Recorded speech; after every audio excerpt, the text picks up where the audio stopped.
Bismillah, alhamdulillah, wassalatu wassalamu ala rasulillah wa ala alihi wa sahbihi wa man walah. Halaman kelima. Qala al-imam al-Ajurri rahimahullah. Babu dzikri ma ja'at bihi sunan wal atharu min fadlil ulama'i fid dunya wal akhirah. Bab ini secara khusus membahas tentang sunnah-sunnah atau hadis-hadis dari Nabi Muhammad SAW wal athar, riwayat dari para ulama salaf, min fadlil ulama, tentang keutamaan dan kedudukan para ulama fid dunya wal akhirah, baik di dunia maupun di akhirat. Harapannya setelah nanti kita membaca berbagai hadis dan riwayat tentang betapa mulia dan terhormatnya orang yang berilmu, maka semangat kita untuk menuntut ilmu tetap terus terjaga, bahkan harus semakin baik lagi. Qala rahimallahu ta'ala an Abi Darda'i radhiyallahu anhu qala Rasulullah sallallahu alaihi wasallam. Dari sahabat Abu Darda radhiyallahu anhu, dari Rasulullah sallallahu alaihi wasallam, beliau bersabda, wala fadlul alimi 'alal 'abidi, sungguh keutamaan orang yang berilmu bila dibandingkan dengan yang ahli ibadah, apalagi yang lain. Karena orang yang senang beribadah itu kedudukannya juga tinggi. Tapi ternyata tidak bisa menyamai tingginya orang yang berilmu. Kafadlil qamari lailatal badri, itu seperti kelebihan dan keutamaan bulan di malam purnama ala sairil kawakib, dibandingkan semua bintang-bintang yang ada. Ketika malam datang, purnama tiba, itu bintang-bintang sedikit, kecil, tidak terlihat. Itu kalau kita memperhatikan langit, bulan ketika masih sabit, itu bintang-bintang terlihat sangat banyak dan bersinar terang. Tapi semakin dia sempurna menuju purnama, itu jumlah bintang-bintang terlihat semakin berkurang. Sekalipun ada, cahayanya tidak lagi terang, dia berkurang. Apalagi di puncak-puncaknya bulan purnama, sudah yang terlihat hanya bulan purnama saja. Nah, orang yang berilmu kalau dibandingkan dengan ahli ibadah, maka seperti kita membandingkan bulan purnama dengan bintang-bintang yang ada. Ya, kalah terang, bahkan tertutup. Innal ulama'a warathatul anbiya. Sungguh para ulama itu ahli warisnya para nabi. Ahli waris adalah mereka yang berhak mendapatkan warisan karena ada ikatan darah dan kekeluargaan. Namun khusus untuk para nabi alaihi wassalatu wassalam, ahli waris mereka bukan disyaratkan yang punya hubungan darah. Tetapi justru para pewaris Nabi adalah para pengikutnya yang setia. Mereka yang mempelajari ilmu-ilmunya, menjaga dan merawatnya, mengamalkan dan mengajarkannya. Itulah ahli waris para Nabi. Yang diwarisi apa? Bukan harta, bukan emas, bukan perak. Yang diwariskan itu adalah ilmu. Maka sangat beruntung sekali ketika seseorang itu tercatat sebagai pewaris Nabi. Pewaris Nabi. Innal anbiya'a, sesungguhnya para nabi, lam yuwarrithu dinaran wala dirhaman. Mereka tidak meninggalkan warisan dalam bentuk uang emas atau uang perak. Innama warrathul ilma. Yang mereka wariskan adalah ilmu. Faman akhadhahu, siapa yang mau menerima dan memperjuangkan warisan itu, akhadha bihadzin wafir. Berarti dia sudah mendapatkan sesuatu yang sangat mahal dan begitu banyak. Ya, faman akhadahu akhadha bihadzin wafirin. Qala rahimallahu an Abi Hurairah radhiyallahu anhu anin Nabi sallallahu alaihi wasallam qala. Sahabat Abu Hurairah meriwayatkan dari Nabi Muhammad sallallahu alaihi wasallam, ma ubidallahu bi syai'in afdhala min fikhin fi dinin. Tidak ada ibadah kepada Allah yang lebih afdal. Apa itu kalau dibandingkan dengan fikih beragama. Ya, yang namanya ibadah apapun itu kedudukannya masih kalah dengan ilmu. Kenapa? Karena tidak ada ibadah yang bisa dikerjakan tanpa ilmu. Kita bisa mengetahui itu adalah ibadah ya karena adanya ilmu. Kita bisa mengerjakan ibadah itu dengan benar ya karena ilmu. Maka tetap apapun ibadahnya ya harus bersumber dari ilmu. Maka dikatakan ibadah yang terbaik adalah berilmu. Wala faqihun wahidun, satu orang ahli fikih punya ilmu asyaddu 'ala syaitan min alfi 'abidin. Itu terasa sangat berat bagi syaitan untuk dihadapi sekalipun jika dibandingkan dengan 1000 ahli ibadah. Setan itu menganggap satu orang berilmu lebih berat dibandingkan menggoda dan merayu 1000 ahli ibadah. Karena menggoda dan merayu 1000 ahli ibadah itu mudah bagi syaitan. Merayu dan menggoda orang yang berilmu itu sulit. Karena dengan ilmunya dia tahu bahwa syaitan adalah musuhnya. Dengan ilmunya dia tahu trik-trik dan tipu daya syaitan dalam menipu. Dan orang yang berilmu tahu sekalipun dia tergoda, terbawa dalam rayuan, dia tahu caranya kembali ke jalan yang benar itu seperti apa.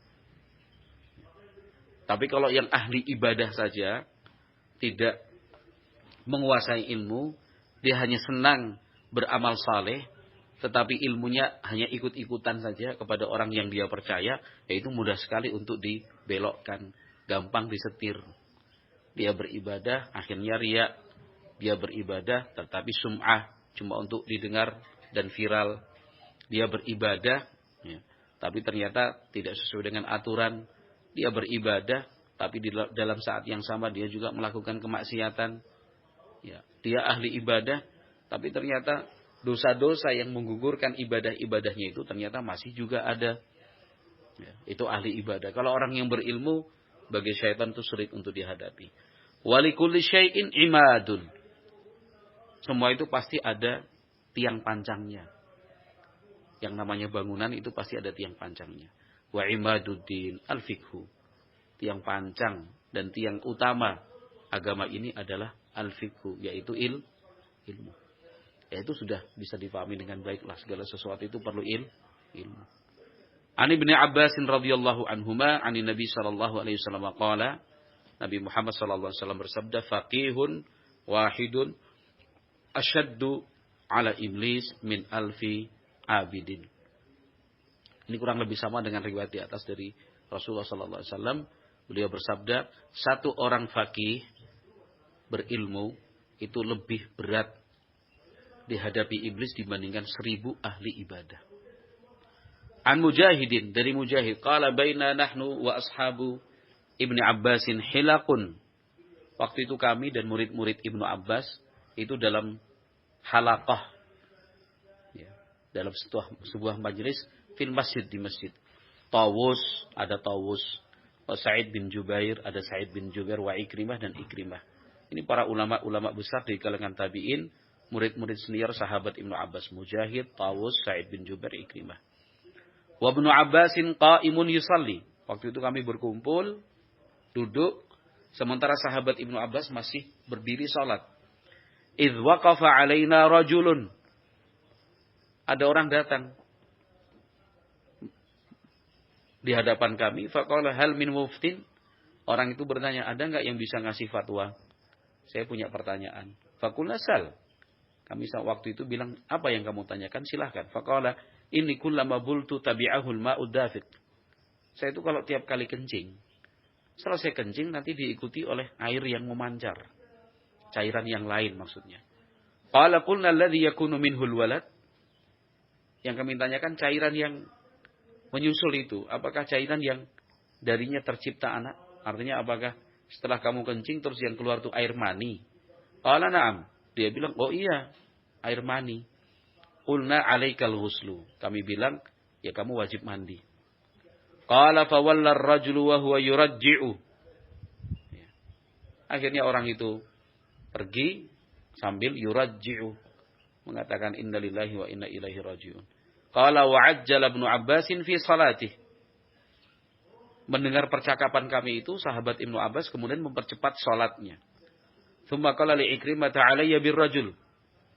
Selesai sholat, sahabat Ibnu Abbas segera memerintahkan Ikrimah, panggil kembali orang itu, orang yang bertanya. Wa aqbala alaina. Kemudian orang itu datang lagi. Sementara Ibnu Abbas kemudian menemui kami. Faqala, ara'aitum ma aftaitum bihi hadzal rajula an kitabillah. Coba saya tanya sama kalian. Itu fatwa. Jawaban yang kalian berikan untuk orang ini. Sumbernya dari kitabillah, dari Al-Quran. Qulna la. Kami jawab, oh enggak ada. Qala fa'an Rasulillah. Qulna la. Kalau begitu, jawaban kalian tadi. Itu ada riwayatnya dari Rasulullah. Qulna la. Kami bilang enggak ada. Qala fa'an ashabi Rasulillah. Memangnya jawaban kalian itu ada sumbernya dari sahabat-sahabat Rasulullah. Qulna la. Kami jawab, enggak. Qala fa'ammah. Kata sahabat Ibnu Abbas, terus dari mana? Ya. Karena fa'ammah itu kan gabungan dari beberapa kata. Dari fa, dari an, dari ma. Ya, ma istifhamiyah dari ha. Ya, kemudian disingkat jadi fa'ammah. Terus dari siapa? Dari Al-Quran? Enggak. Dari Rasulullah? Enggak. Dari sahabat-sahabat Rasulullah? Enggak. Terus dari mana? Qulna an ra'yina. Kami jawab, ya menurut pikiran kami aja. Faqala falidzalika qala Rasulullah sallallahu alaihi wasallam. Kata sahabat Ibnu Abbas radhiyallahu anhuma, oleh sebab itu Rasulullah sallallahu alaihi wasallam sudah mengingatkan. Faqihun wahidun asyaddu 'ala syaitan min alfi 'abidin. Satu orang yang berilmu, punya fikih agama, itu lebih berat untuk dihadapi syaitan dibandingkan 1000 orang ahli ibadah. Qala waja'a ar-rajul. Orang itu yang dipanggil datang lagi, fa aqbala alaihi Ibnu Abbas. Kemudian Ibnu Abbas menemuinya. Faqala ara'aita idza kana dzalika minka atajidu syahwatan fi qubulik? Qala la. Ya. Begini, kalau misalkan tadi kan katanya kencing. Selesai kencing, selesai, terus keluar lagi cairan lain, bukan cairan kencing. Tapi keluar cairan lain. Ya. Sekarang saya tanya, ketika cairan berikutnya, cairan yang kedua itu keluar, kamu merasakan syahwat enggak di kemaluanmu? Qala la. Orang itu bilang, oh tidak. Qala fa hal tajidu syahwatan fi qalbik? Ya. Terus ketika cairan yang kedua itu keluar setelah air kencing itu, memangnya kamu menemukan kepuasan di hatimu? Qala la. Ya. Dia bilang enggak. Qala fa hal tajidu khadaran fi jasadik? Nah, setelah itu keluar, kamu merasa enggak badanmu lemes? Qala la. Orang itu bilang tidak. Qala innama hadhihi ibridatun yujzika minhal wudu. Waalaikumsalam. Kata Ibnu Abbas radhiyallahu anhuma, itu namanya ibridah. Ya. Innama hadhihi ibridatun. Itu namanya ibridah. Yujzika minhal wudu. Tidak perlu mandi tapi cukup wudu. Itu yang disebut dengan madhi biasanya. Ya. Jadi perlu dirinci gitu loh. Ya. Kalau tadi kan ketika bertanya terus ditanya oleh murid-murid sahabat Ibnu Abbas, pertanyaannya sesingkat itu. Nah, yang keluar setelah kamu kencing itu cairannya apakah cairan yang yang anak itu terciptanya, apakah itu mani? Iya, ya sudah harus mandi. Ya. Padahal kan belum tentu itu air mani. Bisa jadi orang itu tidak tahu status cairan yang kedua itu apa. Maka ketika ditanya, oh itu mani, oh iya mungkin itulah. Oh, udah berarti kamu harus mandi. Ya, berarti kamu harus mandi. Dan itu. Maka kemudian diklarifikasi oleh sahabat Ibnu Abbas radhiyallahu anhu. Kalau itu memang betul-betul mani, berarti ada 3 efeknya. 1, ya kamu mengalami syahwat di kemaluanmu. 2, kamu merasakan puas di hati dan perasaanmu. 3, terus kamu lemes. Ya, karena orang yang air maninya keluar pasti mengalami 3 hal ini. Ketika orang tadi mengatakan tidak, oh itu berarti bukan mani. Itu namanya ibridah. Karena ibridah berarti cukup wudu, tidak perlu mandi. Qala Muhammad ibn Husain, Kata Muhammad ibn Husain, yaitu al-Imam Al-Juri rahimahullah, "Kaifa la yakunul ulama'u kadzalik? Wa qad qala an-nabiy sallallahu alaihi wasallam, man yuridillahu bi khairan yufaqihu fid din." Bagaimana tidak tinggi dan terhormat kedudukan para ulama? Sementara Nabi Muhammad sallallahu alaihi wasallam bersabda, "Man yuridillahu bi khairan yufaqihu fid din." Barang siapa yang Allah kehendaki kebaikan untuknya, Allah akan menjadikan dia faqih dalam urusan agama.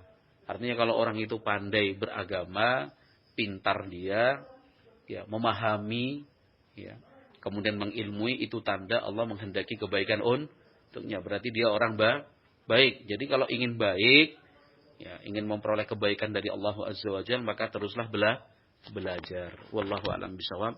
Kita cukupkan sekian, insyaallah kita lanjutkan pada pertemuan yang akan datang. Biiznillah.